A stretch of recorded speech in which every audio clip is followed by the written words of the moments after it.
بسم اللہ الرحمن الرحیم۔ آج کے دن کی ایک دعا یہ ہے کہ اللہ اپنی اطاعت اور بندگی کو ہمارا رزق قرار دے اور تعلیمات اسلامی کے مطابق ہر وہ چیز جو انسان کو کمال تک پہنچ جائے انسان کے لیے رزق محسوب ہوتی ہے۔ آیات اور روایات کی روح سے انسان کے رزق کو بڑھانے والی چند چیزیں یہ ہیں۔ نمبر 1، تقوی۔ قرآن مجید میں ارشاد ہوا، اور جو تقوی اختیار کرے اسے ایسی جگہ سے رزق دیتا ہے جسے وہ سوچ بھی نہ سکتا ہو۔ نمبر 2، انفاق۔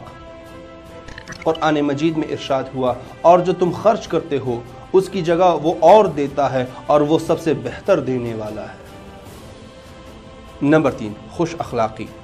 امام صادق علیہ السلام فرماتے ہیں، جو اپنے اہل کے ساتھ زیادہ نیکی اور خوش اخلاقی کرے اللہ اس کے رزق میں برکت ڈال دیتا ہے۔ نمبر 4، استغفار۔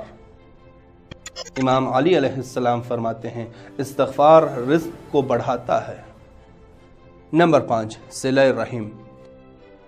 رسول اللہ صلی اللہ علیہ وآلہ وسلم فرماتے ہیں، جو چاہتا ہے کہ اس کا رزق بڑھے تو صلہ رحم انجام دے۔ نمبر 6، پڑوسی کے ساتھ نیک سلوک کرنا۔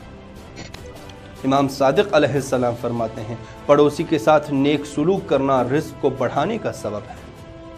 نمبر 7، نکاح۔ رسول اللہ صلی اللہ علیہ وآلہ وسلم فرماتے ہیں، رزق کو نکاح کے ذریعے طلب کرو۔ اور نمبر 8، نرمی۔ امام کاظم علیہ السلام فرماتے ہیں، لوگوں کے ساتھ نرمی سے پیش آؤ، اس سے رزق میں اضافہ ہوتا ہے۔